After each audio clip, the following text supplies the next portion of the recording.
Situation sécuritaire dans l'Est de la République démocratique du Congo, quelle alternative? Nous parlons avec M. Robert Kaenga. Il est analyste politique, il est aussi un juriste, il est avocat.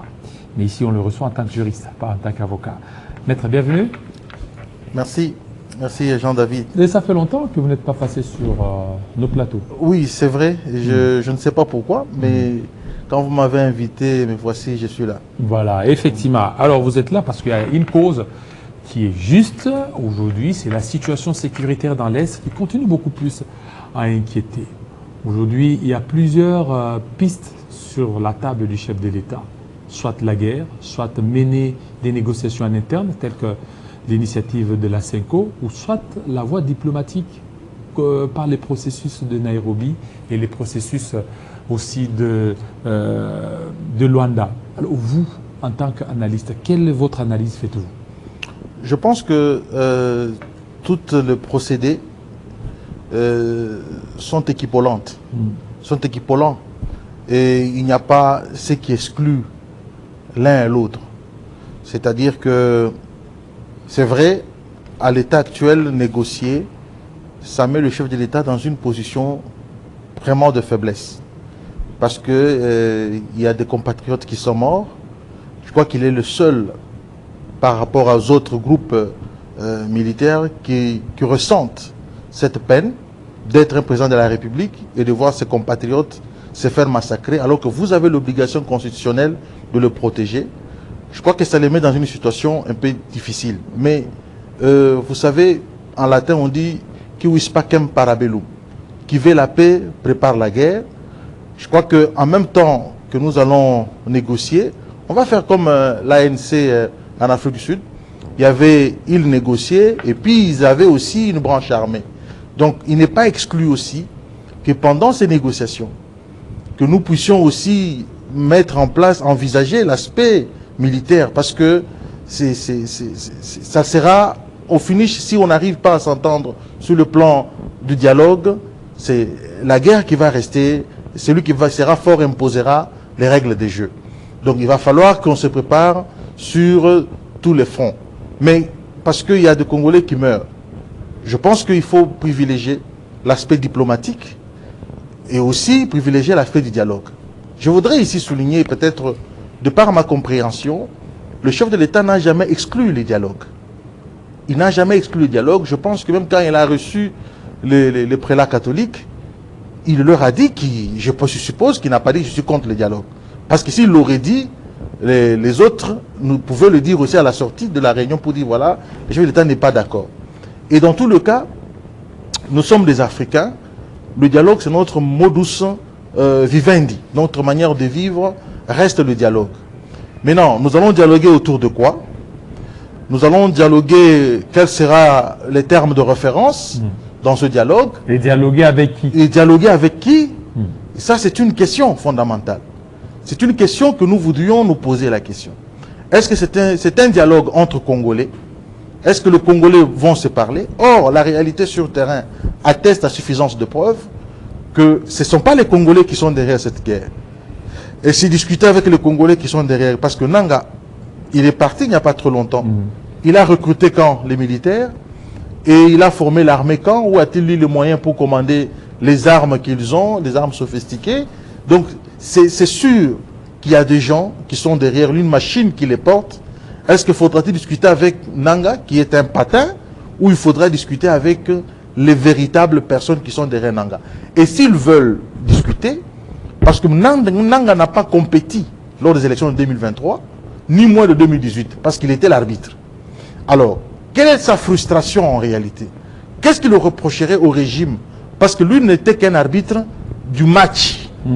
On comprendrait par exemple que si c'était Fayoulou qui a pris les armes, qui n'a pas su gérer sa frustration, on comprendrait que c'était Moïse Katumbi qui n'a pas pu gérer sa frustration, mais pas Nanga qui était l'arbitre, qui a sifflé à la fin du match, qui a dit tel a gagné, et que donc les règles de jeu doivent être respectées. Au-delà de tout, nous avons choisi la démocratie. La démocratie, vous savez, c'est parfois la raison d'État qui amène à la violation de la démocratie. La démocratie est basé sur des principes. Lorsqu'on a choisi les élections comme voie d'accès au pouvoir, et donc nous devons rester dans cette logique-là. S'il y a des choses qu'on doit réclamer à Tshisekedi, je pense qu'on doit les réclamer dans un compartiment démocratique, dans un compartiment que nous avons tous choisi pour nous permettre de garantir la stabilité de notre pays. En vous entendant, vous allez dans le sens des dialogues, mais est-ce que vous donnez la chance aux initiatives menées par le prélat catholique?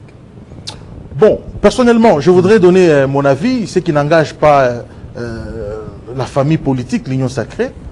J'ai toujours considéré que le premier dialogue, c'est que le prélat catholique doit aussi faire un effort de créer un climat de confiance entre nous et eux. Je vais le démontrer. On est en 2011. Mosengo constate qu'il y avait des irrégularités. Il ne cite pas le gagnant. Il dit, les élections telles que se sont déroulées, il y a des problèmes sérieux. Mais il ne dit pas qui a gagné les élections. Mais par contre, en 2018, nous avons vu Abbé Cholet dire clairement que c'est Fayoul qui a gagné les élections. Il est mis, alors qu'ils avaient des observateurs. Les observateurs n'avaient pas droit au PV. Les observateurs ne regardent que la régularité et le déroulement des élections. Déjà, c'est un choc par rapport à ceux qui soutiennent l'autre camp. Nous avons vu par la suite le chef de l'État tendre la main et que M. Ambongo passait sur France TV5 dire qu'il ne peut pas saisir la main du chef de l'État parce qu'elle est sale. Ça, c'est Ambongo qui l'avait dit. Oui, il l'avait dit sur TV5. Je l'avais su personnellement. Alors, nous avançons. Nous arrivons en 2023. Il y a deux candidats. Je connais un candidat qui est maintenant juge à la Cour constitutionnelle, qui était candidat comme membre du président de la CENI. On dit non, Ambongo dit non parce qu'il est de la sphère tribale avec le chef de l'État. Il ne peut pas passer parce qu'il est Moulouba. Et on avance les élections. Cholet dit non, si le président de la CENI n'arrive pas à comprendre ce que nous lui disons, et donc il y aura un chaos, et partant, un courageux peut se lever le matin et faire un coup d'État, on ne sera pas responsable de ce qui va arriver. Je crois qu'ils doivent aussi créer un climat de confiance à ce niveau-là. C'est là que nous ne croyons pas en leur dialogue, parce que nous estimons qu'ils n'ont jamais porté la chef de l'État dans leur cœur. Vous savez, moi je suis un soutien du chef de l'État, mais je n'ai pas assez de privilèges pour le rencontrer comme eux ils en ont. Parce qu'ils ont voulu le rencontrer, ils l'ont rencontré. Je crois qu'à chaque fois que M. Ambongo ou Cholet voulaient rencontrer le chef de l'État, ils l'ont rencontré s'ils sollicitaient l'audience. Donc, tout ce qu'ils sont en train de lui reprocher, ils ont la latitude, au lieu de faire des conférences de presse, au lieu de le dire publiquement, d'approcher le chef de l'État et de lui parler directement et lui faire parvenir leurs doléances. Mais qu'est-ce que nous constatons généralement? C'est que le jeu qu'ils jouent ne nous donne pas, nous autres aussi, confiance pour croire en ce qu'ils sont en train de faire. Alors, s'ils veulent le dialogue, ils doivent d'abord et aussi commencer par se repentir, à nous montrer qu'ils sont neutres dans leur démarche et que ce qu'ils sont en train de faire n'est pas de nature à sacrifier. Parce que je suis un humain, je peux me tromper, mais je suis parfaitement convaincu que Cholet ainsi que Ambongo n'ont jamais été pour le chef de l'État. Et ils ne jouent pas le jeu du chef de l'État.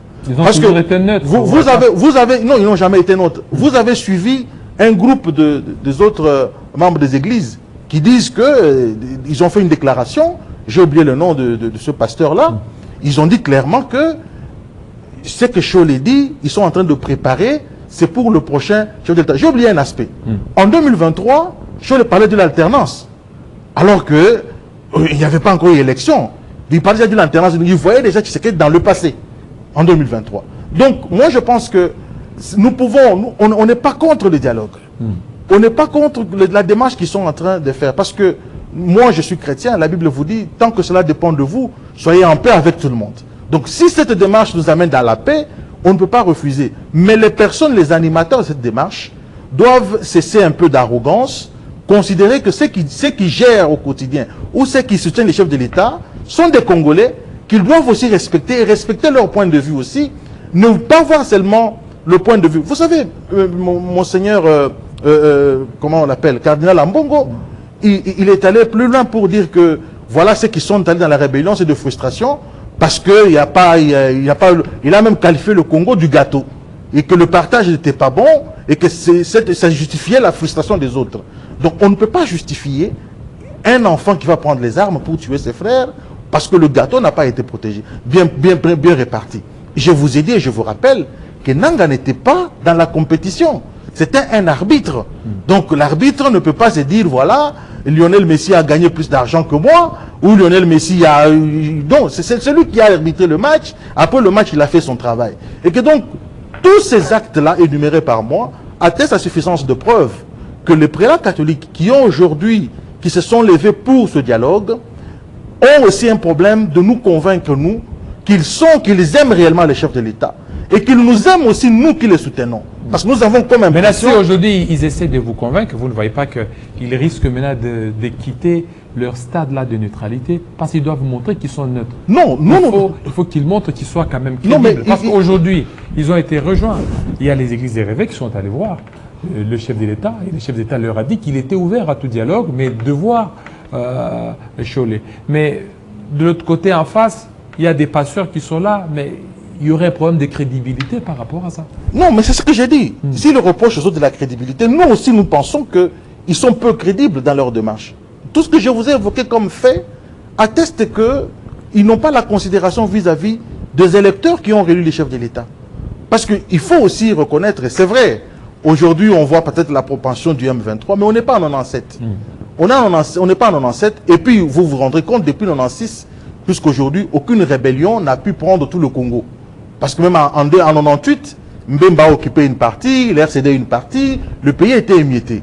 Donc c'est pour vous dire que ce n'était pas possible qu'aujourd'hui qu'une rébellion parte comme Mouzé était parti et arrive jusqu'à Kinshasa, parce que Mouzé et l'opposition avaient déjà fait un lit. Il y avait déjà beaucoup d'autres avantages. Mobutu avait déjà 32 ans et que donc il y avait beaucoup de paramètres qui ont fait ce que Mouzé puisse avoir l'accès facile. Mais actuellement, les choses ont changé? Non, Tshisekedi il a quand même la population derrière lui.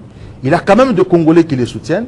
Et ceux qui sont à Goma et au Sud Kivu n'acceptent pas cette réalité des choses. Mais ils sont tout simplement victimes, ils sont à Séville, ce sont des esclaves aujourd'hui du Rwanda. Et donc le Congolais tel que nous sommes, vous savez, aujourd'hui si nous acceptons que Nanga arrive ici avec le Rwandais, c'est-à-dire que nous aurons donné le Congo au Rwanda.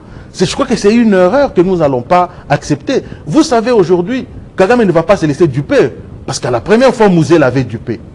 Et Kagame et Nanga n'ont pas les mêmes agendas. Kagame dit, moi je veux la terre, Nanga dit, moi je veux le pouvoir. C'est différent. Alors Nanga arrive ici, le chef de l'État, mais Kagame va gagner quoi au finish? Ça c'est la question fondamentale que nous devons nous poser. Parce que nous savons que notre frère Nanga, derrière lui, il y a une puissance qui est le Rwanda. Qu'est-ce qu'il a promis au Rwanda? Qu'est-ce que le Rwanda réclame? Ils n'ont pas le même agenda. Et je suis convaincu qu'ayant fait l'expérience de Mouzé, Kagame n'est pas prêt de rééditer cette expérience-là. Et donc, nous sommes en train, petit à petit, à donner l'accès à la balkanisation. Voilà pourquoi nous disons que nous devons dialoguer avec qui? Et c'est quoi les termes de référence? Nous parlons de quoi? Je suis convaincu que la voie du dialogue reste la meilleure parce que ça nous épargnerait de vies humaines. Vous avez vu aujourd'hui, on parle de 3000, mais on est au-delà de 3000. Parce que 3000, c'est plusieurs. C'est plusieurs personnes, c'est des vies fauchées, c'est des avenirs arrêtés. C'est inacceptable.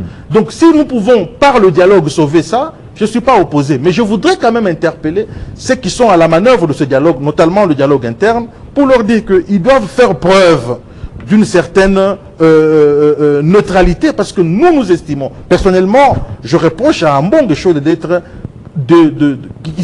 ils n'aiment pas le chef de l'État, de par leurs propos que j'ai tenus, et que vous ai exposés, en tant que par-dessus tout. Alors qu'ils ont beaucoup soutenu UDPS, quand UDPS était dans l'opposition. Non, il ne faut pas... Cholet était là, Cholet a beaucoup participé à toutes les réunions de l'UDPS. L'ancien secrétaire général de l'UDPS, Jamakaboun, il a même parlé, il dit 50-50. 50 UDPS, 50 l'Église catholique. Non. Alors, non, mais vous savez aussi que la conférence nationale souveraine a été torpillée par l'Église catholique. C'est lui qui était le président. Vous savez aussi ça. Donc ça, c'est pas le vrai problème. Dans l'opposition, il y avait une bataille et que des valeurs coïncidaient avec nos valeurs. Mais malgré tout ça, je vous ai donné l'exemple en 2011. Le vieux Étienne, nous qui l'avons soutenu, nous pensions fermement qu'il avait gagné les élections. Mais le cardinal Mosengo n'avait pas dit que Tshisekedi était le vainqueur. Il a dit seulement que les élections n'étaient pas conformes à la réalité. Mais vous voyez, c'est quand même assez sage. Mais ici, en 2018, je vous ai dit que Cholet passe pour dire que celui qui gagne les élections, c'est tel. Est-ce qu'avait-il le droit de le dire? Est-ce qu'il y avait-il de preuves? Parce que nous sommes allés à la Cour constitutionnelle et Fayoulou n'avait jamais prouvé qu'il avait gagné les élections. Donc c'est ça en fait. Et de deux, lorsque le chef de l'État vous tend la main, vous êtes soi-disant des serviteurs de Dieu. On vous tend la main, vous dites non, nous on ne peut pas toucher à cette main parce que la main elle est sale. Vous voyez? Et vous dites non, nous comprenons ceux qui sont allés prendre les armes parce qu'ils sont frustrés. Le gâteau, le Congo qui est le gâteau, la répartition n'est pas correcte.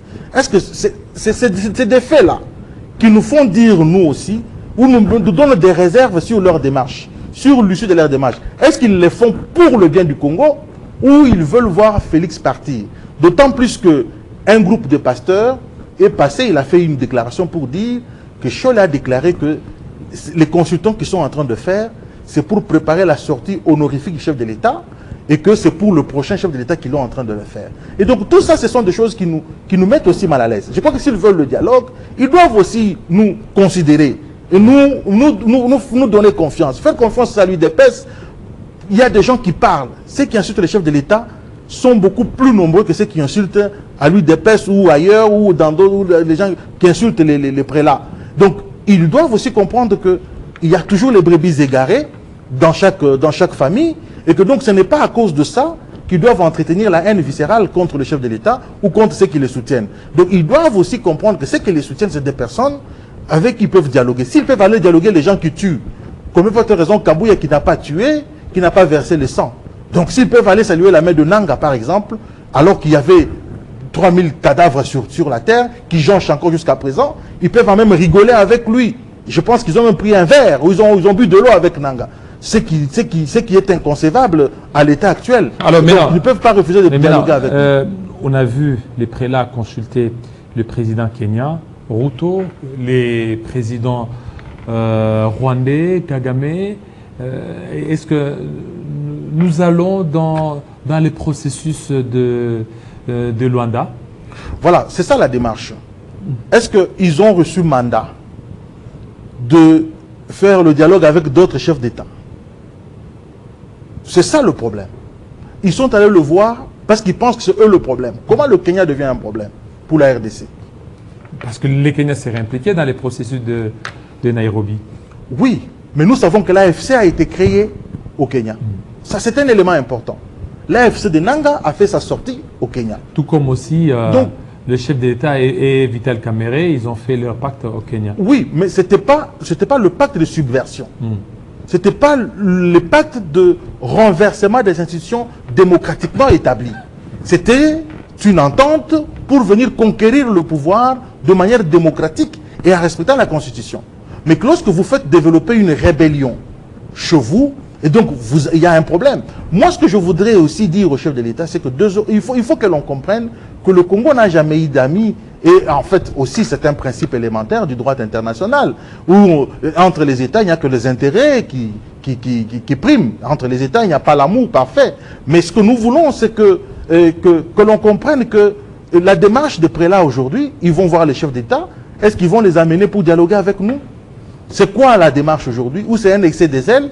Parce que nous avons qu'il y a des ossatures bien établies. Nous avons les dialogues de Nairobi, format Nairobi et format Luanda aujourd'hui. Il se faudra maintenant qu'on désigne un autre, comme Lorenzo est devenu président de l'Union, un existant de l'Union africaine. Vous savez, M. David Kilolo, c'est le chef de l'État qui a réconcilié Kagame et Museveni quand il était président en exercice de l'Union africaine. Je crois que c'est le chef de l'État qui a réconcilié le gens au Tchad. Donc je crois que Tshisekedi a eu une capacité de réconciliation, parce qu'il l'a prouvé.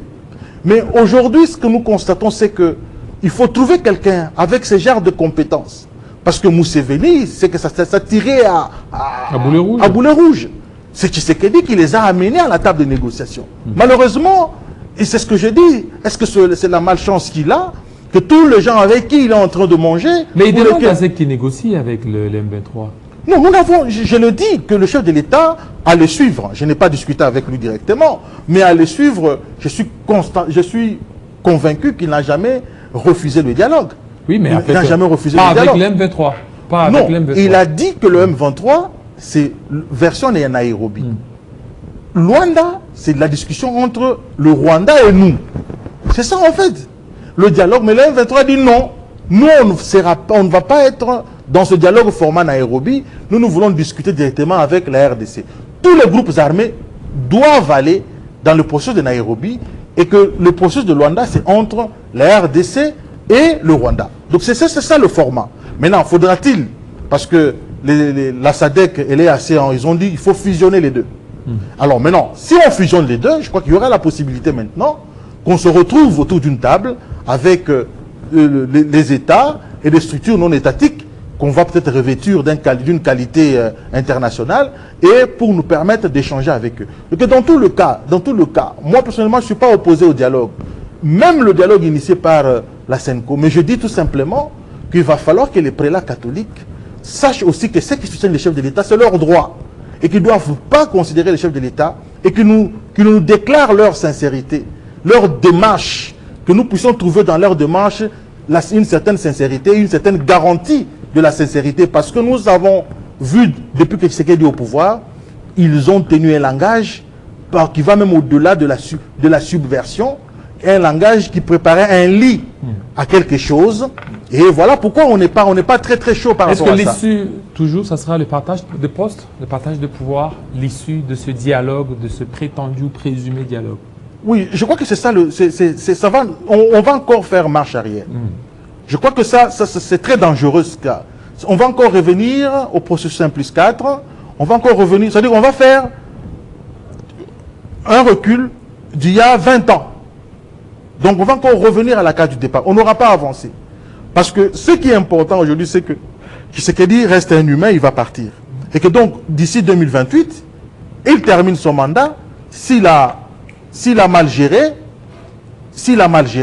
et que donc, on va le remercier par la population, et qu'il va partir, et que quelqu'un d'autre prendra le pouvoir. C'est la meilleure façon. Parce que si nous nous retrouvons encore ici, c'est un recul. Un recul. Parce qu'on sait comment la mise en place du gouvernement, d'abord, dans les circonstances normales, où les institutions ne sont pas en guerre ou une coalition, ça nous prend 6 mois. Maintenant, quand ça sera le moment maintenant, d'abord de dialoguer, et en même temps, on doit maintenant faire le partage de postes, il y aura des frustrations, il y aura encore... Ça ne va pas nous avancer. Est-ce qu'il ne faut pas aller vite? Parce que dès lors que le temps passe, ça risque encore de devenir l'impasse. Non, je suis tout à fait d'accord que nous n'avons plus de temps à perdre. Puisqu'il faut vraiment qu'on stoppe l'avancée des uns et des autres et qu'on aille vite autour d'une table pour trouver la solution. Là, c'est parfaitement le chemin qu'il faut adopter. C'est le chemin où il faut aller et très rapidement. Et surtout que les vies humaines sont en danger. Et donc, je crois que le salut du peuple brise même les lois, brise même... que le chef de l'État, personnellement, qu'il ne se gêne pas. S'il faudra embraser le dialogue dans le format actuel où on doit rassembler tout le monde, je pense que ce n'est pas mauvais pour lui d'aller sur cette table-là. Et de foi, c'est des choses qui vont lui donner des armes pour montrer qu'il n'avait pas été de mauvaise foi et que c'est des gens, comme il a dit lui-même en Allemagne, que ce n'est pas une question d'orgueil. Mais là où c'est dangereux, David, c'est que accepter que le M23 arrive à Kinshasa, qu'il prenne le pouvoir, c'est ça, vous et nous, on sera redevables par rapport à l'histoire. Nous aurons encore donné notre pays au Rwanda. Ça, c'est inacceptable. Ça, c'est là que ça dérange énormément. Même si nous allons discuter, et c'est pour donner le pays entre les mains de Rwanda. Et ça, au moins, la fierté. Qu'est-ce qui va nous rester, nous, Congolais, si on ne peut plus avoir la fierté de sauvegarder notre pays? Est-ce qu'on ne peut pas être résilient? Je vois parfois un discours défaitiste de gens totalement désespérés et tout ça. Mais bon, c'est vrai. Il y a peut-être des frustrations, il y a peut-être de mauvaises décisions qui ont été prises, il y a peut-être des choses qui n'ont pas marché avec le chef de l'État. Mais je pense personnellement que nous devons être résilients, avoir la fierté. Même les militaires qui fuient et qui font des vidéos, ça c'est un... Je crois qu'à un moment donné, dans ce pays, nous devons apprendre aux enfants l'amour du Congo et l'amour de la patrie. Si on a l'amour de la patrie, on ne peut pas fuir et laisser l'ennemi accéder à vos terres. Et vous êtes en train de vous filmer comment vous êtes en train de fuir, laisser votre patrie. Pour aller où? Merci beaucoup, M. Robert Kaenga. Vous êtes à Mouniéré. Comment, Mouniéré, c'est quoi les combats de Tshisekedi, Etienne? Oui, nous allons rester dans le combat démocratique. Et nous sommes de cette école. Sans verser le sang. Sans verser le sang. Nous sommes dans ce combat-là et nous restons résilients. Nous avons été dans l'opposition pendant plusieurs années. On n'avait jamais touché à l'arme. Et que donc aujourd'hui, notre combat va rester tel qu'il est. Mais nous demandons au chef de l'État de prendre les bonnes décisions. Je crois qu'il traverse le moment le plus difficile. C'est le Congolais aujourd'hui qui ne dort pas. Parce que si nous, on ne peut pas dormir grâce à cette situation, je ne voudrais pas m'imaginer être à sa place. Mais qu'il se fasse entourer et qu'il prenne les bonnes décisions. Et aujourd'hui, le peuple veut voir que son leader s'est battu et les décisions qu'il a prises, c'était des décisions capables de sauver la nation. Et que donc, qu'il ne soit pas, il ne faudra pas que la liquidation de ce régime, de notre pays, passe par l'UDPS. C'est le nom d'Étienne Tshisekedi qui sera aujourd'hui sapé, jeté dans les oubliettes. Nous ne voudrons pas que demain, qu'à cause de lui, que le nom de Tshisekedi soit demain saboté pour un homme qui a construit sa réputation sur base d'un combat démocratique. Nous demandons au chef de l'État de vite agir, de vite faire une bonne sélection autour de lui, de voir des décisions là où ça n'a pas marché, de reprendre vite les choses pour que les choses ne puissent pas l'échapper, parce que nous voulons qu'il puisse non seulement arriver à la fin de son mandat, mais que nous puissions conserver le pouvoir le plus longtemps possible par des voies démocratiques. Voilà, merci. Merci beaucoup, monsieur Robert Kayenga, surtout de votre passage. Tout de suite, un deuxième invité.